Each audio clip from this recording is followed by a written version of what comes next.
இந்த எலெக்ஷனோட விஜய் காலி அவ்வளோதான். ஒரு கட்டத்தில் வந்து தடை பண்ணிடுவாங்க. இப்போ வந்து என்ன அப்படின்னா, இந்த எலெக்ஷனில் 2024 வரைக்கும் புது தம்பி ஏதோ ஆடுறான் அப்படின்னு சொல்லி விட்டுருக்காங்க. சரி, சனி இங்கே போய் தொலை, இதை போய் அதை ஒரு நாளைக்கு பண்ணிட்டு போகுதுன்னு விட்டுருவாங்க. அந்த மாதிரி தான் இப்போ விஜய் விட்டு வச்சுருக்காங்க. இந்த தேர்தலை பண்ணி தொலைக்கட்டி போட்டோம் அப்படின்ட்டு. விஜய் இறங்கி பார்த்தது தான் ஆபத்து. இறங்கி பார்க்காம இருந்துட்டு தான் வேறு. அது வழக்கமாக தற்கொலைகள் பண்ணதான், வண்டிக்குள்ளே வந்து விழுகிறது, செல்ஃபி எடுக்கிறது, டயர் கடியில் போய் விழுகிறதுன்னு. இறங்கி பார்த்தா என்ன பண்ணுவாங்கன்னா, அடுத்த டைம் வேணே வந்து விழுவாங்க. அப்போ தான் விஜய் இறங்கி வந்து பார்ப்பாரு அப்படின்னு. புரியுது உங்களுக்கு? இனி அடுத்தடுத்த கூட்டங்கள் அப்படி தான் நடக்கும். குடும்பத்தோடு வந்து டயரில் விழுகிறது, பிள்ளை குட்டியோடு வந்து டயரில் விழுகிறதுலாம் நீ அடுத்து பார்க்கலாம். நீங்கள்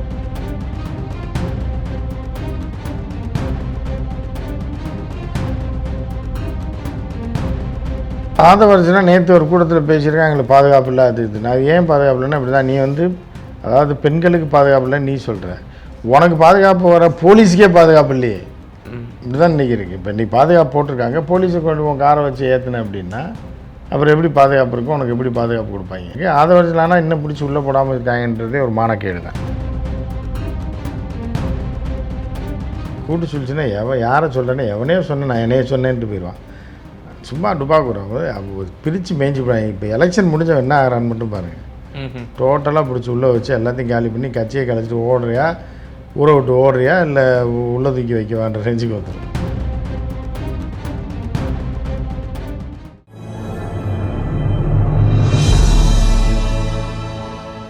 தமிழ் நியூஸ் நேர்களுக்கான வணக்கம். இன்றைய நேர்காணலில் நம்முடைய இருந்திருப்பவர் மூத்த பத்திரிகையாளர் திரு உமாபதி சார். சார் வணக்கம். வணக்கம். வணக்கம் சார். திரு விஜய் அவர்கள் முதல்ல சென்னையில் ஒரு வேட்புமனு தாக்கலுக்கு ஒரு பிரச்சாரம் பண்ணார். அப்போவே 2 பிரச்சாரம் ரத்தாச்சு. ஏன்னா கட்டுக்கடங்காத கூட்டம், ஒரு அன்ஆர்கனைஸ்டு ஒரு கூட்டம், அந்த மாவு அப்படி தான் சொல்லணும். அதனுடைய எதிரொலியாக ரத்து பண்ணாங்க. இப்போ திருச்சியிலையும் ஏறத்தாழ அதே போல் ஒரு அன்ஆர்கனைஸ்டு மாவு, போலீஸ் கடும் கட்டுப்பாடு விதித்து அந்த இதை கொண்டு வந்திருக்கிறாங்க. அதையும் தாண்டி பல அசம்பாவிதங்கள், பல மயக்கங்கள்லாம் வந்து ஏற்பட்டிருக்கிறத நம்மளால் பார்க்க முடியுது. இந்த அன்ஆர்கனைஸ்டு மாபை வச்சுட்டு அவர் எப்படி சார் இப்போ அடுத்த கட்டமாக பிரச்சாரத்துக்குலாம் போக முடியுமா? அதை வச்சு தானே கட்சியே வச்சுருக்கா. அப்புறம் பிரச்சாரத்துக்கு போகாமல் என்ன பண்ணுறேன்? கூட இருக்க அன்ஆர்கனைஸ்டு மாபு தான், கூட இருக்க பூரா அப்படித்தான். 5 அறிவு படைத்தவர்களுக்கான கட்சியாக தான் அதை பார்க்க முடியும். அதில் இருக்கிறவனும் சரி, கூட இருக்கிறவனும் சரி, எல்லாம் அதே மாதிரியான டிக்கெட்டுகள் தான். ஸோ அதனால் இது இப்போ 5 பாயிண்ட் பார்ட்டி அப்படி தான் நீங்கள் பார்க்க முடியும். அது அவ்வளோதான் இருக்கும். புரியுது அவங்களுக்கு? இந்த பேட்டரி கார்லேயே சின்ன கார் ஒன்று போடுவாங்க, டபுள் சீட்டர்னு சொல்லி. நல்லாயிருக்கும், கூலிங்கு ஏசி ஈஸியெல்லாம் நல்லா வரும். 2 பேர் தான் போக முடியும், 80க்கு மேலே போகாது. அது அதோட அளவே அவ்வளோதான். அது 250 கிலோமீட்டர் மேலே போகாது, நின்று போயிடும். அப்புறம் அங்கே போய் சார்ஜ் போடணும். அந்த மாதிரியான ஒரு வண்டி தான் தாவேக்கான்றது. அதாவது அவரை கண்டு அலம் மோதணும் மக்கள், கார் என்னுடைய ஜீப்பு மேலே வந்து மக்கள் இப்படி மோதணும், அது நான் ஏர்போர்ட்லேருந்து வரும்போதே அந்த மாசோட டிவியில் வந்து டெலிவிஷனில் காட்டணுங்கிற ஒரு மனப்பான்மை இருக்குல்ல சார், இது ஒரு ஆபத்தான ஒரு போக்கு இல்லையா அப்படிங்கிற ஒரு கேள்வி இருக்குது. ஆபத்தான போக்கு தான். அதுக்கு தான் இப்போ காசு கொடுத்து தானே மீடியாக்களை கவர் பண்ண சொல்கிறான். மீடியாவுக்கு பேக்கேஜ் கொடுத்துட்றாங்க, லைவ் கவரேஜ் 10 லைவ் 15 நாளைக்கு அடிக்கும்போது பேமெண்ட்டை வாங்கிடுறாங்க. அதில் ஒரு 6-7 லைவ் தான் பண்ண முடியுது. சரி, மீதி காசு நீங்களே வச்சுக்கோங்க, அந்த டிப்ஸ் கொடுப்பாங்கல்ல, அந்த மாதிரி கொடுத்துறாங்க. சரி, இந்த பேக்கேஜ் முடிஞ்சு அடுத்த பேக்கேஜுக்கு போயிடலான்னு இப்படி காசு தொடர்ந்து கொடுக்கறதுனால அவங்களும் பேமெண்ட்டை வாங்கிட்டு லைவ் பண்ணுறாங்க. அப்படின்ற மாதிரி தான் போயிட்டுருக்கு. அப்போ லைவ் பண்ணும்போது வெறும் காரை காமிச்சா நல்லா இருக்காது. இதே மாதிரி லைவ் பண்ணி தான் ஜெயலலிதா கொண்டு ஜெயில் வரைக்கும் கொண்டு போனாங்க மீடியாக்காரங்க, தெரியுமா உங்களுக்கு?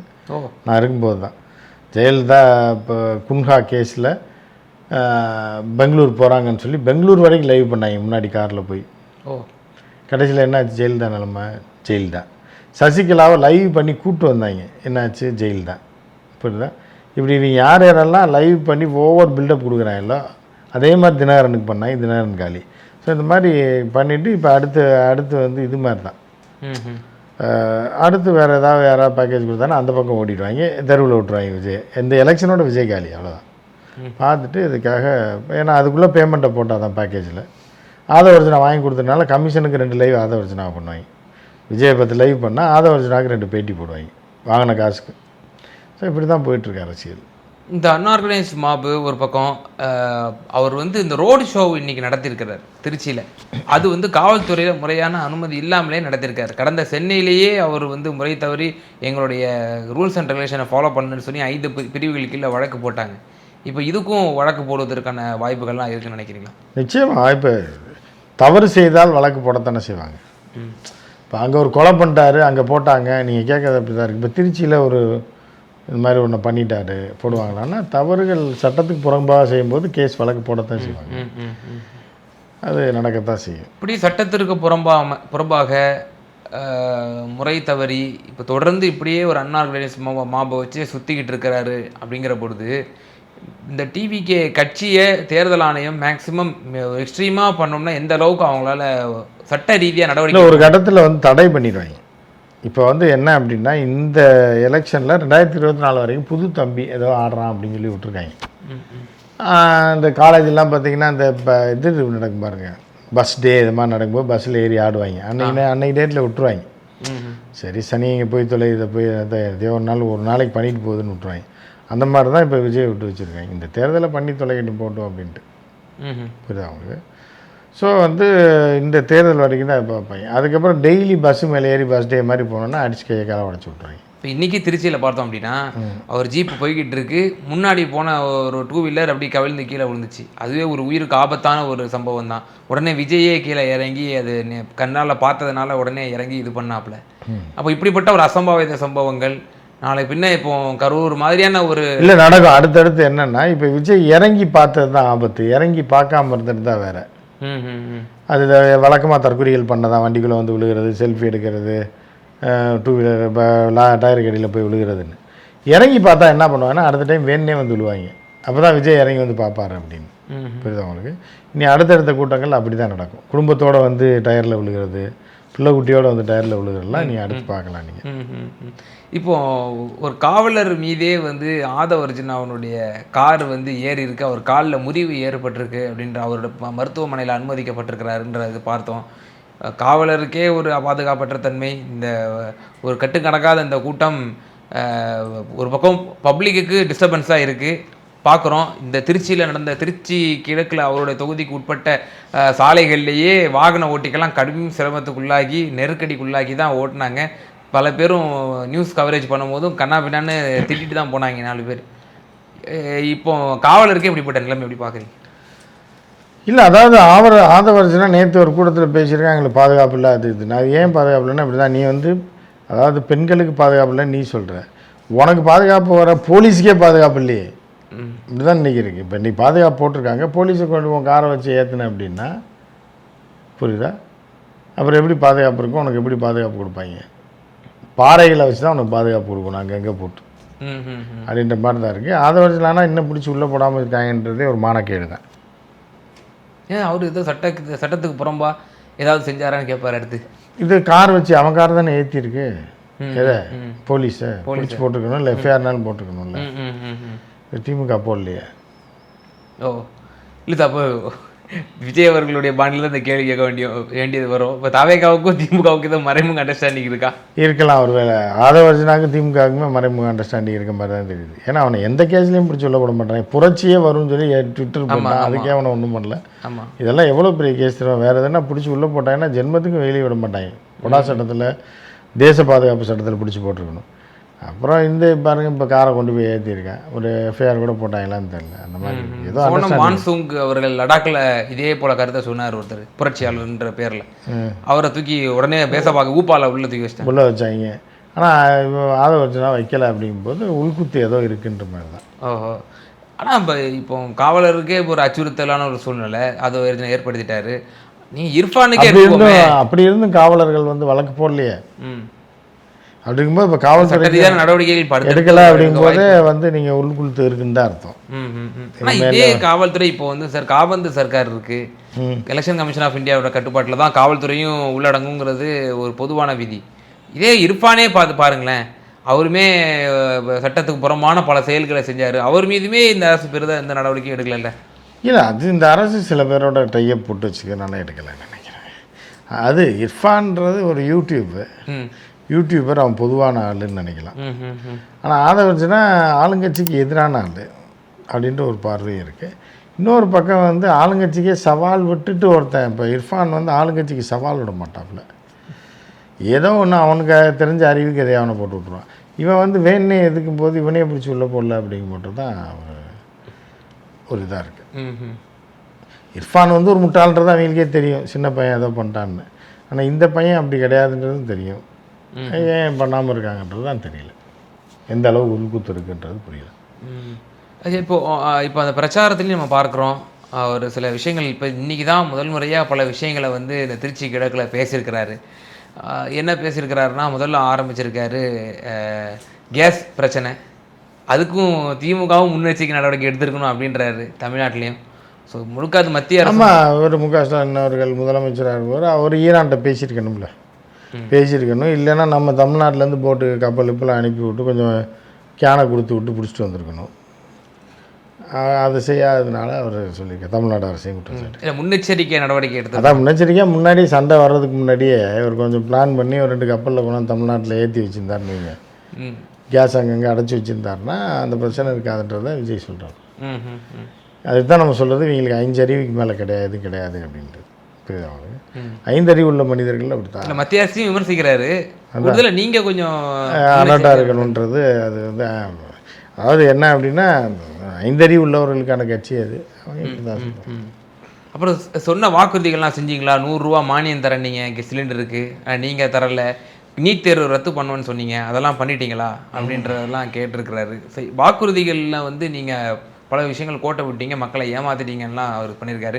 நாங்கள் வந்தோம்னா 2500 ரூபா மகளிருக்கு, சிலிண்டர் 6 சிலிண்டர் ஃப்ரீயாக தருவோம் வருஷத்துக்கு அப்படின்லாம் அவர் வாக்குறுதி கொடுக்குறாரு. அதாவது பிச்சைக்காரன் இப்போ கோயிலில் உட்காந்துருக்கான், என்ன வேணாலும் வாக்குறுதி கொடுப்பேன்.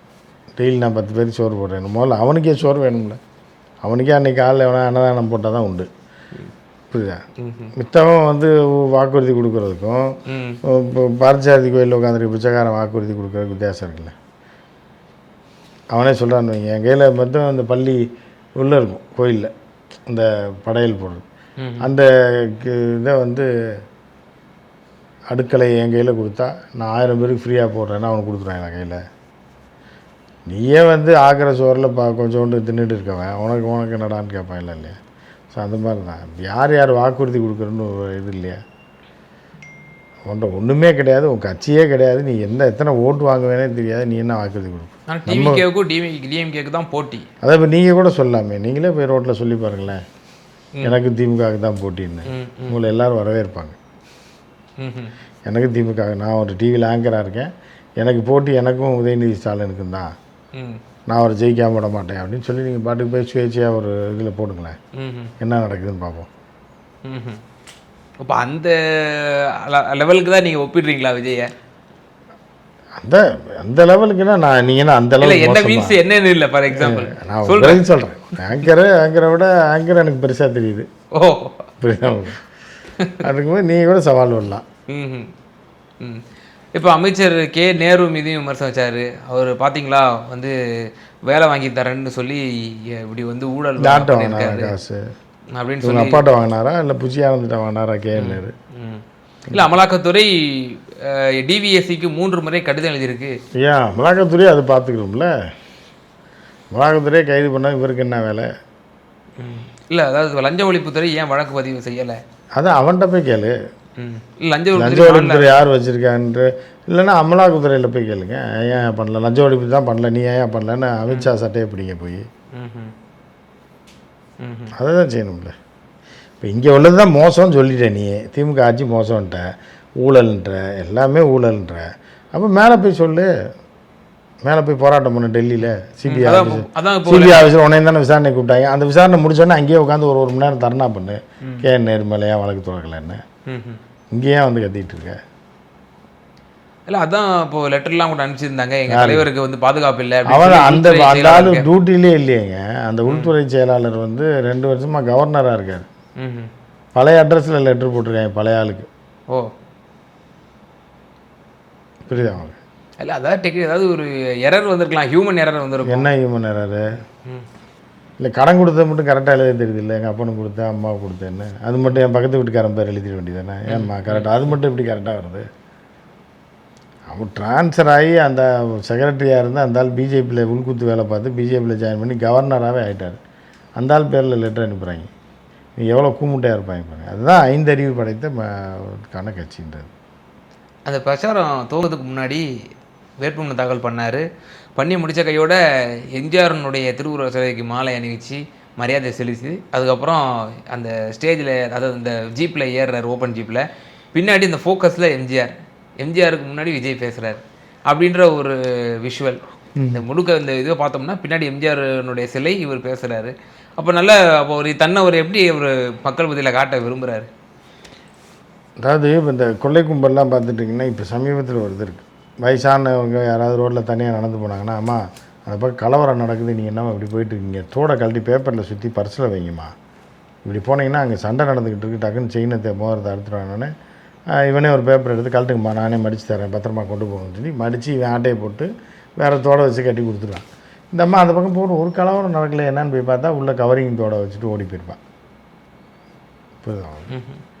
அந்த மாதிரி கதை தான் இது. கிளவியில் ஆட்டையை போடுறதுக்கு தோட ஆட்டையை போடுற மாதிரி எம்ஜிஆர் படத்தை வச்சு ஏமாத்துறது. இதில் வந்து ஒரு டெக்னிக். ஆனால் திமுகவுக்கும் தாவேக்காவுக்கும் தான் போட்டி. எம்ஜிஆர் வந்து தூய சக்தி, அதே போல் மேடம் ஜெயலலிதா, இதெல்லாம் பார்க்கும்போது அதிமுகவை அவங்களுடைய வாக்கு வங்கியை காலி பண்ணி விட்டுட்டு 2 பேர் நிற்கிற மாதிரி தான். திமுகவுக்கு எதிராக நான் ஊர் பூரா சொல்லிட்டு அவங்கள காலி பண்ணுறது தான் இது. இப்போ அவங்க இறங்கி அடிப்பாங்க இனிமேல் தான். நம்மளும் பார்க்குறோம் இபிஎஸோட பிரச்சாரத்துலேயும் திரு வேலுமணி போன்றவர்கள்லாம் இப்போது வெளிப்படையாகவே விஜய் அடிக்க ஆரம்பிச்சிட்டாங்க. இப்போ அதிமுக ஆமாம், அதான் கூட்டணி சேரல, நம்மகிட்ட வரல அப்படிங்கும்போது அடிக்க தான் செய்வாங்க அரசியலில்.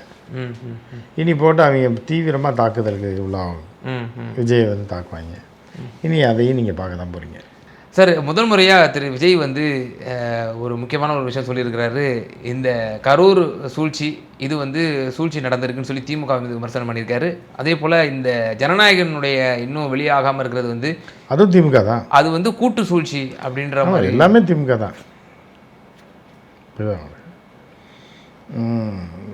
அது எல்லாமே திமுக தான். அட்ரஸ் பண்ணியிருக்காரு இஷ்யூ. நீங்களாம் சொல்லிங்க பயப்படுறாரு, மத்திய அரசை கண்டு பயம் அப்படின்னு நம்ம சொல்லிட்டு இருந்தோம். ஆனால் அவர் வந்து ஓப்பனாக இப்போ சொல்லிட்டாரு. மத்திய அரசுன்னு சொல்கிறாரா?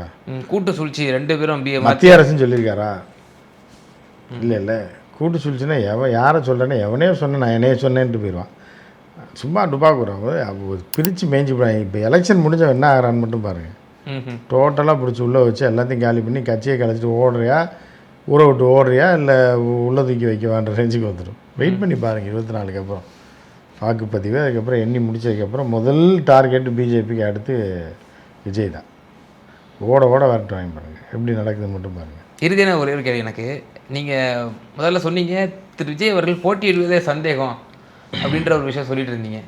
ஆனால் இப்போ 2 இதுலேயும் வேட்புமனு தாக்கல் பண்ணிருக்கு. அது கரெக்டு தான், நான் சொன்னேன், உண்மை தான். அது நான் என்ன சொன்னேன்றது நீங்கள் தெளிவாக பார்த்துருக்கேன். 90% ஒரு போட்டியிட வாய்ப்பு இல்லை, என்ன 10% ஏதாவது விபரீதம் நடக்கலான்னு. அப்போ என்னையை விட வந்து என்னுடைய அனுபவத்தை விட திரிஷாவுடைய அழுத்தம் வந்து பவர்ஃபுல்லானது அரசியலில். என்ன திரிஷா? நானே இப்போ இந்த 2 தொகுதியில் போட்டி போட வச்சிட்டாப்புல. இல்லை போட்டி போட வேணாம்னு நினச்ச ஒருத்தர் அரசியல் ரீதியான ஆய்வுகளின் அடிப்படையில் விஜயோட மனநிலையை வந்து பகுத்தாய்ந்து இவருடைய இதெல்லாம் பார்க்கும்போது போட்டியிட மாட்டான்ற மாதிரி இருக்குது. திடீர்னு இவர் 2 தொகுதியில் போட்டியிடுறான்றப்ப திரிஷாவோட அழுத்தம் தான் காரணமாக இருக்குது. அப்போ திரிஷாவா நான் பெரிய ஆள் நினைக்கிறீங்களா, திரிஷா பெரிய ஆள் நினைக்கிறீங்களா? நீங்களே சொல்லுங்கள். உங்களுக்கு என்னைய பிடிக்குமா, திரிஷா பிடிக்குமா அப்படின்றதுலேயே உங்களுக்கு தெரியுதுல்ல.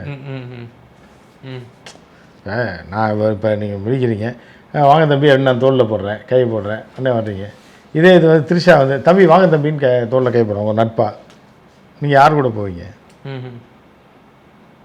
டக்குன்னு என்னை உதறி விட்டேன் சார், நான் அப்புறம் வரேன் சார்ன்ட்டு நீங்கள் எங்கே போவீங்க? ஒரு நட்புன்றது நான் தப்பாக தான் சொல்லணும். ஸோ அதனால் வந்து அப்போ உங்களுக்கே அவ்வளோ பவர்ஃபுல்லான ஒரு சக்தியை அழைக்கும் போது ஒரு பேட்டின்னே வச்சுக்கோங்க, வேறு தப்பாகவே நீங்கள் சிரிக்கிறத பார்த்தா அப்படி ஒரு பேட்டி, நானும் நிற்கிறோம், என்னுடைய அருமை சகோதரி திரிஷாவும் நிற்கிறாங்க, பேட்டி தரேன்றாங்க. நீங்கள் யார் பேட்டி எடுப்பீங்க? நிச்சயமாக உங்களை தான் எடுப்பேன். நிச்சயமாக எடுக்க மாட்டீங்க. அது இப்போ ஆள் இல்லாதனால அப்படி சொல்கிறேன். இருக்குது அப்படின்னா நீங்கள் திரும்பி பார்க்காம போயிடுவீங்க. சார் ஒரு நிமிஷம் நில்லுங்கன்னு என்னை நடு ரோட்டில் நிறுத்திட்டு நான் வந்துடுறேன்னு அடுத்த தெரு வழியாக போய் அந்த பக்கம் போய் கையை காமி திரிஷாவை கூப்பிட்டு போயிடுவீங்க பேட்டி எடுக்கிறது. இதுதான் வந்து யதார்த்த உண்மை. அப்படி இருக்கும்போது போட்டி போட மாட்டாருன்றது அரசியல் ரீதியாக கணிக்கப்பட்டது. அழுத்தம் யார் கொடுக்குறாங்கன்றதில் இருக்குல்ல, அப்படி கொடுக்கும்போது ஆட்டோமேட்டிக்காக 2 இடத்துல போட்டி விடும். நம்பி சொன்னோடனே போட்டி போட்டு தான் ஆகணும் நீ 2 இடத்துல. ஒன்றும் இல்லை, 2 இடத்துல போட்டி போடுற, எல்லாரும் உன்னை போட்டி போட மாட்டாங்கன்னு சொல்கிறாங்க, நீ என்ன பண்ணுற 2 இடத்துல போட்டி போடுறன்னு சொல்லும்போது யார் சொல்கிறது அவர் கேட்பார் அப்படின்ற மாதிரி அவர் ஒத்துக்கிட்டார். நிச்சயமாக சார். திரு விஜய் அவர்களுடைய இந்த பிரச்சாரம் மற்றும் அவர்களுடைய இந்த அன்ஆர்கனைஸ்டு மாப் பற்றிய பல சுவாரஸ்யமான தகவல்களை எங்கள் நேயர்களுக்கு பகிர்ந்தீங்க. ரொம்ப நன்றி.